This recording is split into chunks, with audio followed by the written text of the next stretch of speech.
Salut à tous, je suis le professeur et...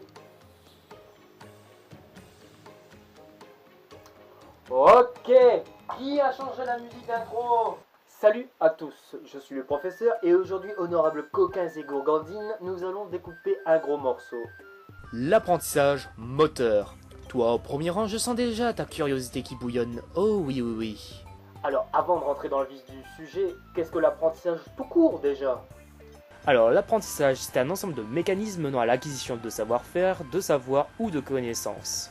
L'apprentissage moteur, quant à lui, c'est un ensemble de processus cognitivo-moteurs associés à la pratique et à l'expérience qui conduisent à des changements relativement permanents au niveau de la performance des habiletés motrices. Voilà, c'était le ticket vrac spécial apprentissage moteur. C'était bien. À bientôt.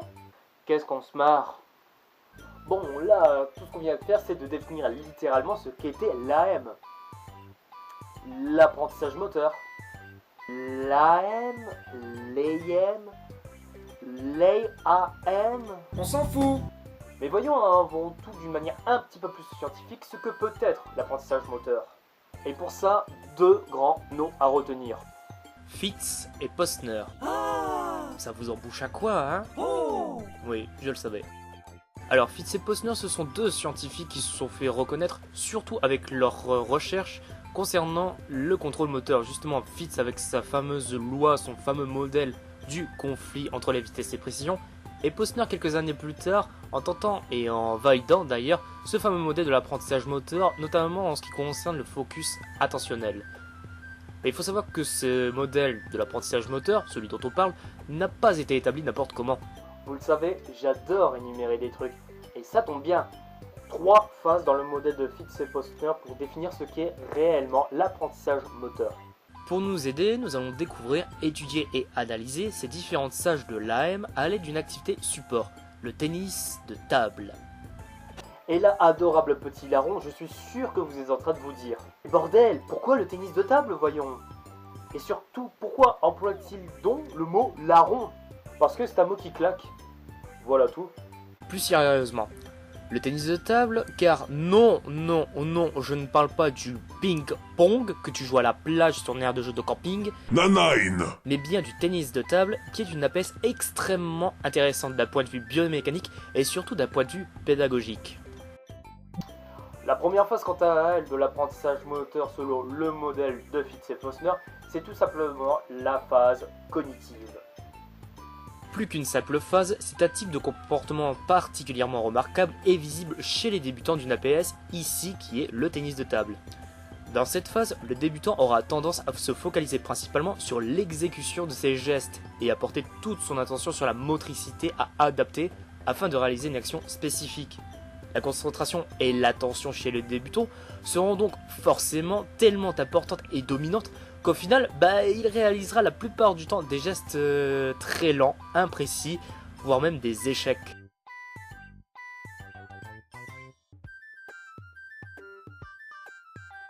Par exemple, on peut voir ici une débutante essayant, tant bien que mal je vous l'accorde, à renvoyer la balle de l'autre côté du terrain. Toute son attention est focalisée donc sur la balle et sur le comment elle va la renvoyer. Si elle n'en a pas l'air, c'est vrai, mais si, elle essaie de la renvoyer. Bref, cette mécanique spécifique étant nouvelle pour elle, l'essentiel de son temps de réaction sera consacré à la prise d'information et décision. Oui, la prise d'information et de décision. Bref. La seconde phase quant à elle est la phase dite associative. Alors là, contrairement à la première phase, ici la motricité nécessaire aux gestes techniques est en partie maîtrisée. Sauf que... des imperfections demeurent. Et c'est là la nature de cette phase. Car on passe d'un joueur qui a un niveau, disons, de débutant, à un niveau beaucoup plus débrouillé. En fait, cet élève va chercher à corriger ses imperfections en voulant réaliser le geste parfait. Le travail n'est plus en partie cognitif, mais en partie plutôt proprioceptif. De ces faits, niveau temps de réaction, on se retrouve avec une prise d'infos plus courte et une programmation du mouvement privilégié en effectuant des réajustements. Bon sang. En fait, ce tableau est vachement utile. Merci Sanders. Pas de quoi, ma couille. Histoire d'illustrer un petit peu, regardez ce jeune garçon. Bon, niveau moteur et biomécanique, on a une belle différence. Comparons un petit peu.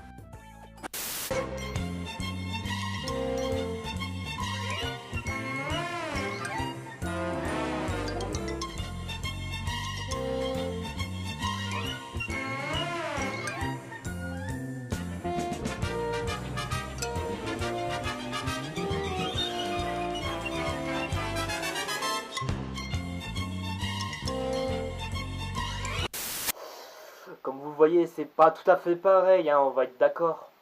Pourtant, quelques imperfections subsistent, réprimandées par le coach ici, afin que l'élève se corrige de lui-même, parfois avec un petit peu d'aide. Ici, on est quand même dans une pédagogie assez innovante pour le joueur, permettant de corriger ses dernières lacunes, afin d'obtenir ce qu'il recherche, le geste parfait. La dernière phase, quant à elle, est la phase dite automatisée. C'est...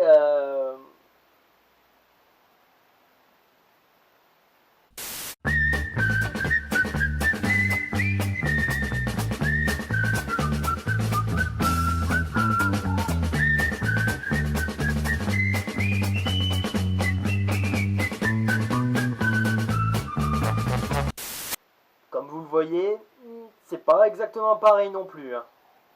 La phase automatisée donc se fait après des heures d'entraînement, de jeu et de pratique. Disons que ça ne s'obtient pas comme ça après-demain la veille. Mais à ce stade, le joueur acquiert une maîtrise parfaite des différents coups techniques réalisables, déplacements ou replacements selon la spécificité de la PS en question, donc le tennis de table, vous l'aurez compris. Tous ces éléments sont en fait automatisés par l'élève, ce qui fait que il peut les exercer à la perfection sans avoir recours à une charge attentionnelle particulièrement grande. Tout ça, en gros, ça permet donc une libération justement au niveau de charge attentionnelle. Bon bref, pour ceux qui n'ont pas compris, dans le fond, ça permet en gros de faire tout ça là sans grand effort, c'est-à-dire sans vraiment se concentrer puisque c'est incorporé dans son subconscient. Ça permet ainsi à l'élève de mieux se focaliser non plus sur la perfection motrice, mais sur des principes qui sont purement technico-tactiques et stratégiques. Ce qui permet en fait en tennis de table de rompre les échanges le plus tôt possible et ainsi de gagner le match. Y a de l'argument là ou pas? Bon, maintenant que le motel a été... Le motel? Oui! Bon bref, une fois que le modèle a été expliqué en détail, c'est ce qu'on vient de faire là maintenant, on pourrait se dire que bon, ok, maintenant ça va, c'est bon, c'est maîtrisé, on pourrait même s'arrêter là. Cependant, je pense qu'une question cruciale s'impose. Si l'apprentissage moteur se fait sur ces trois phases, selon Fitz et Posner, alors comment peut-on, comment pourrait-on l'accroître, le rendre plus rapide et surtout le rendre plus performant? Ou tout simplement en tennis de table, comment passer d'un élève opportuniste qui se contente de frapper la balle à un élève plutôt stratégique qui lui va penser à propulser la balle. Comment?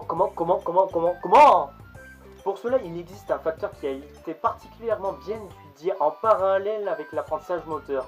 Bizarrement, ce facteur, c'est ce que vous êtes en train de faire depuis maintenant, ou plutôt c'est un état d'esprit dans lequel vous êtes depuis au moins 5 bonnes minutes. Allez, quiz, devinez ce que c'est.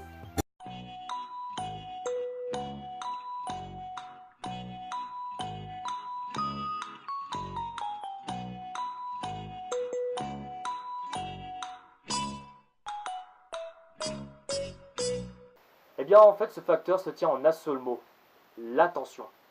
Réponse A et B, je vous invite à sortir de cette porte avant que je vous colle le pied aux fesses. Mais avant toute chose, comme pour l'apprentissage moteur, je propose qu'on étudions d'abord ce qu'est l'attention d'un point de vue littéral, c'est-à-dire donnant une définition. Et pour ça, j'ai fait appel à un collègue très spécial, le professeur Bulot. À vous, professeur. L'explication du professeur Bulot. Aujourd'hui, l'attention.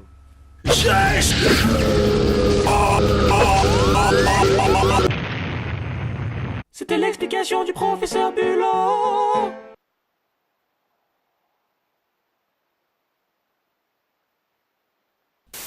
Enfin, la définition la plus généralement utilisée, je pense, par la communauté scientifique est celle de James en 1980. En clair, il dit que l'attention, c'est comme une prise de possession, nous commençons bien, une prise de possession par l'esprit sous une forme claire et vive d'un objet ou d'une suite de pensées parmi plusieurs qui semblent possibles. Focalisation, concentration, conscience, tout cela fait partie de son essence. Elle applique le retrait de certains objets afin de pouvoir traiter plus efficacement, décidément tu t'emballes, afin de pouvoir traiter plus efficacement les autres. Bon, c'est vrai que dit comme ça peut paraître spartiate et très difficile à comprendre, je l'avoue. Pourtant, cette définition peut très facilement se départager ou plutôt se découper, pour utiliser des mots très simples, en 3 valeurs distinctes et surtout très intéressantes. Pour ça, nous allons voir la dissociation. Décidément, cet enregistrement est de plus en plus difficile. Dissociation, pardon, faite par deux scientifiques en 1971, à savoir Posner. Et oui, je vous avais bien dit que nous allions le revoir, ce Posner, hein, petit coquin. Et je vous l'écris, Boyes. Bref, en tout cas, nous allons nous intéresser à la dissociation de l'attention en trois aspects différents par ces deux scientifiques. Tout d'abord, l'attention, on peut la dissocier en tant que système d'alerte. Voilà, en tant que vigilance et que prudence. En tennis de table, ça se manifeste de la façon suivante. Il suffit de regarder la posture de votre adversaire, où son regard son porte. Déjà, est-ce qu'il regarde ailleurs, ce qui n'est pas le cas, s'il regarde la table, etc. pour savoir s'il prend déjà une cible. La posture de ses épaules, pour savoir si elles sont ouvertes, fermées, donc s'il est prêt à attaquer, etc. Je sais pas, l'orientation de sa raquette, bref, plein d'éléments comme ça qui incitent à être vigilant. Deuxième aspect différent. L'attention est un outil et à ressources limitées. Comment dire? C'est très simple. Prenez une bouteille d'eau. Cette bouteille est vide. Bon, pour boire, vous allez éventuellement, et même essentiellement, j'ai envie de dire, la remplir avec de l'eau ou ce que vous voulez. Mais bon, comme cette bouteille est limitée dans l'espace, c'est-à-dire qu'elle peut avoir un certain contenu, mais si vous versez trop d'eau ou de ce que vous voulez dedans, ça déborde, c'est logique. Et bien l'attention, c'est pareil, c'est un réservoir qui au bout d'un moment déborde. Tout simplement pour traduire ça de manière un petit peu plus explicite, le cerveau ne peut pas faire trop de choses en même temps, donc l'attention est limitée. Donc au bout d'un moment, on ne peut pas faire, je sais pas, trois choses en même temps sans risquer de détériorer la qualité des choses que l'on fait. Ah oui, ça paraît compliqué, je vous l'accorde. Bon bref, regardez l'exemple de la bouteille d'eau, ce sera déjà très bien. Et ensuite, troisième phase, ou troisième aspect, pardon, c'est l'attention dite sélective. Là, ça se résume tout simplement à la prise d'information et au traitement de l'information. En clair, l'attention, là, c'est plutôt en termes de pioche. Vous piochez les informations qui vous semblent pertinentes. Par exemple, vous regardez un film, vous prenez les moments du film qui vous ont le plus marqué. Les moments avec de l'amour, avec de l'action, la mort, voilà, bref. Et en tennis de table, eh ben, c'est l'attention, comme je l'avais dit, sélective. C'est-à-dire que vous prenez des informations par rapport à la posture. Vous prenez aussi des informations par rapport à ce que vous avez vécu, c'est-à-dire les points que vous avez mis, ou les points que votre adversaire a mis, etc. Ce qu'il sait faire, son niveau de jeu, s'il est fatigué, s'il transpire, c'est un bon élément à apprendre. Bref, l'attention peut se faire sous ces trois aspects. Très difficile, très compliqué. Et il n'y a pas que ces trois-là. Sachez que c'est tout simplement trois aspects qui sont assez généraux. Non, c'est bon, c'est tout. On a fait le tour. L'attention proposée par le mot... Quoi? L'attention liée au modèle de Fitz et Posner, a suscité néanmoins beaucoup de recherches et beaucoup d'articles scientifiques ont vu le jour. Cependant, si je regarde bien mes notes ici, je vous conseille quand même l'excellent article des auteurs, c'est-à-dire scientifiques, je vous le dis, Ferrel, Chapus et ensuite Taej. Oui, j'ai besoin de notes, comme vous voyez, c'est très compliqué des noms pareils. Sorti en 2010 donc, et dans le titre est, j'ai encore oublié, merci Léna d'être là, processus attentionnel et apprentissage moteur. C'est bon, vous avez tout noté? Sérieusement, foncez le voir, c'est de la bonne. Et évidemment, pour les plus fainéants d'entre vous, car je suis sûr qu'il y en a moult qui sont en train de regarder cette vidéo, toi là, tu crois que je t'ai pas vu peut-être? Hein? Nous avons tout simplement pu établir plusieurs constats. Vous êtes prêts? Alors let's go! Numéro 1. L'attention en tant que ressource est beaucoup moins sollicitée au fur et à mesure de l'expertise. Je m'explique, l'effet de la double tâche, c'est-à-dire faire deux choses en même temps, sera très différente entre un expert et un débutant. C'est-à-dire que un débutant, ne lui demandez pas, d'effectuer un service et de réciter l'alphabet en même temps, il n'y arrivera pas. Un expert par contre ne sera même pas obligé de regarder sa raquette, ce sera tout bénef pour lui. Numéro 2. L'attention en tant que système de prise d'information sera différente justement entre un expert et un débutant.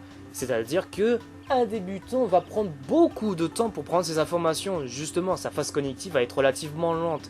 Alors qu'un expert, eh bien lui ça se fera en moins d'une seconde, tout simplement.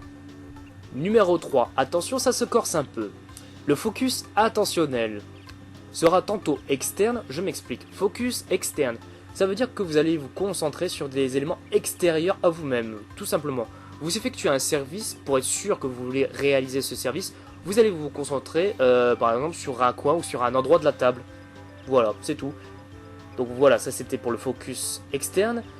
Donc il sera tantôt externe et tantôt interne. C'est-à-dire que là, pour réaliser un service, vous allez vous concentrer sur comment le réaliser. C'est-à-dire sur le mouvement de votre bras, de votre avant-bras, etc.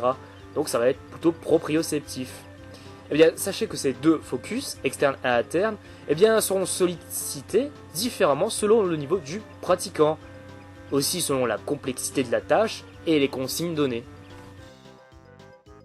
Numéro 4. Focus un petit peu sur la focalisation externe. Et oui, vous avez vu, jeu de mots comme dirait Maître Capello. Bref, la focalisation externe permet un apprentissage moteur plus rapide et plus efficient. Voilà, c'est tout. On continue. Numéro 5. La mémoire à court et la mémoire à long terme permettent également un apprentissage plus rapide. C'est-à-dire, votre sélection d'informations, par exemple, sera plus pertinente pour corriger des erreurs au fur et à mesure que vous aurez, par exemple, fait des échecs et que vous aurez mémorisé ces échecs. Et aussi, par exemple, pour appliquer une mécanique beaucoup plus précise et beaucoup plus correcte, vous allez vous souvenir, par exemple, de ce que vous a dit votre entraîneur, je ne sais pas, la séance précédente, ou de ce qu'il vous a dit il y a à peu près 30 secondes. Voilà. La mémoire, c'est un outil très efficace et très important. Bon, voilà, vous l'aurez compris, on parle surtout de focalisation interne et de focalisation externe comme deux éléments principaux de l'apprentissage moteur. Et de là, encore une fois, d'autres questions se soulèvent. Encore et toujours? Oui! Alors, selon vous, l'idéal en tennis de table, ce serait plutôt une focalisation qui serait interne ou plutôt externe? Eh bien, en réalité, c'est extrêmement compliqué. Les études concernant le contrôle moteur sont assez récentes, à tel point que beaucoup de théories s'entrechoquent, apportant et changeant constamment et perpétuellement les théories et règles établies par des chercheurs et scientifiques, comme Schmitt.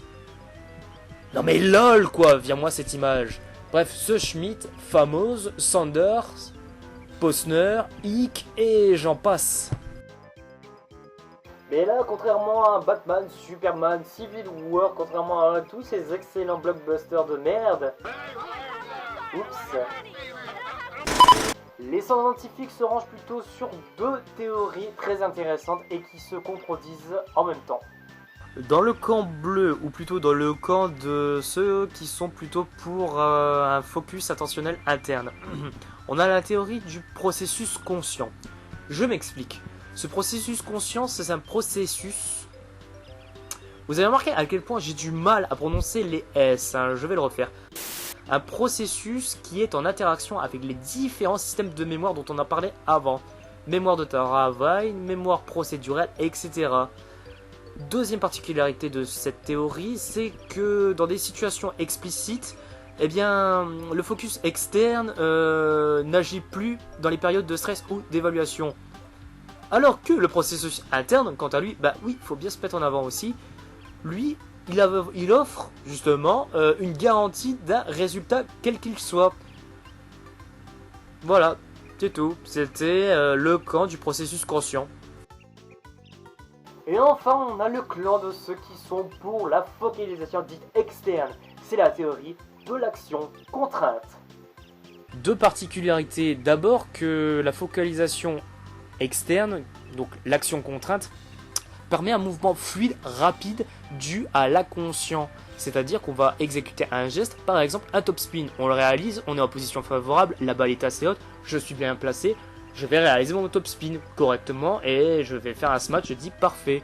Mon subconscient a travaillé, j'ai juste effectué une action qui était à la fois une contrainte, parce que si je ne prends pas la balle, je perds le point, et finalement je gagne le point. Tout simplement. Beaucoup de blabla pour ça, oui, je confirme. Deuxième caractéristique, la contrainte, ou plutôt l'action contrainte, améliore l'apprentissage par la prise d'infos tout simplement pertinentes, afférentes et minimes, et permet de réguler le mouvement selon cette même prise d'infos.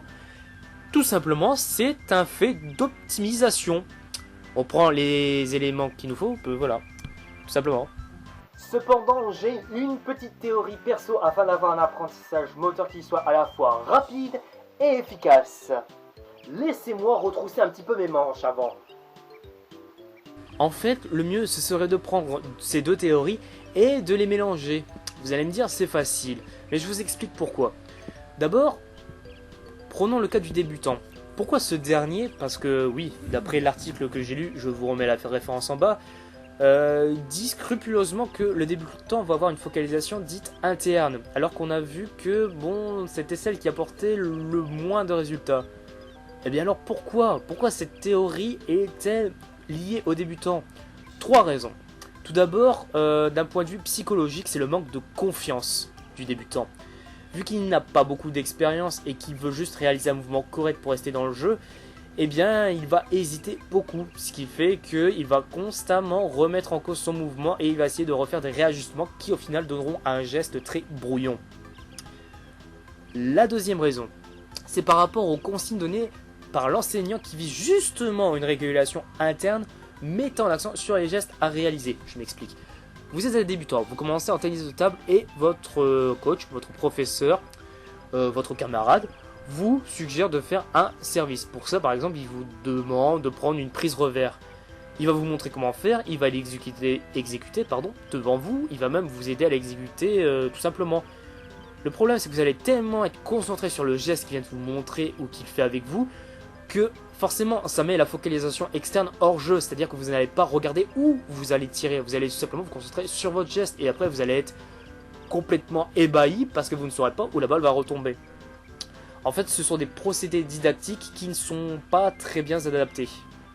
Troisième raison, qui est directement en fait liée aux deux raisons précédentes, c'est que le débutant va atténuer et réduire le geste, c'est-à-dire qu'il va réduire son amplitude et sa vitesse, il va le faire moins vite, moins fort, afin d'éviter de louper ce geste justement ou de perdre le point. En gros, l'inexpérience résume assez bien la focalisation interne et ce choix par rapport aux débutants. Problème encore, cependant, comment faire au tennis de table pour passer de la phase cognitive lente à une phase tout de suite automatique? Comment ça se passe? Hélas, comme dans tout le monde de la science, encore une fois, c'est compliqué car le débutant doit avant tout avoir un minimum de connaissances pour pouvoir entrer dans l'activité. Nous sommes donc bel et bien dans une focalisation plutôt interne. Et ensuite, au fur et à mesure de l'expérience, des heures d'entraînement, des compétitions, la focalisation interne va laisser place plutôt à une focalisation plutôt externe. Je pense que si on arrivait à mélanger et à doser correctement ces deux focalisations à des moments extrêmement précis de l'apprentissage, je pense qu'on pourrait très sincèrement obtenir un apprentissage à la fois très rapide, très efficace et qui soit très bénéfique pour l'élève, le joueur, le compétiteur, appelez-le comme vous voulez, bref, celui qui veut s'exercer en tennis de table. Cependant, je ne suis pas entraîneur de tennis de table, il s'agit de ma théorie personnelle, mais l'apprentissage moteur dans son ensemble, c'est une science qui est extrêmement récente. Par conséquent, il n'est pas du tout anodin ni même surprenant de voir des théories et des scientifiques qui se contredisent sans arrêt leurs propres théories. Ainsi, peut-être que d'ici quelques années, 10, 20 ou même 30 ans, les leçons que nous ont appris Schmitt sur le programme moteur, ou je sais pas, justement Fitz par rapport à un conflit vitesse-précision, bref, peut-être que tous ces scientifiques auront soit totalement raison au bout du compte, ou se retrouveront avec des théories qui sont pour le moins obsolètes. Mais malheureusement, c'est le devoir de la science, ça se fait sur plusieurs dizaines d'années et on n'en est qu'aux prémices du contrôle moteur. Voilà, on arrive à la fin de ce hors-sujet sur l'apprentissage moteur. Vous l'aurez vu, je suis désolé, c'est un hors-sujet un peu spécial, peut-être moins passionnant que ce qu'on avait eu précédemment, mais comme pour l'instant, oups, le chapeau est tombé.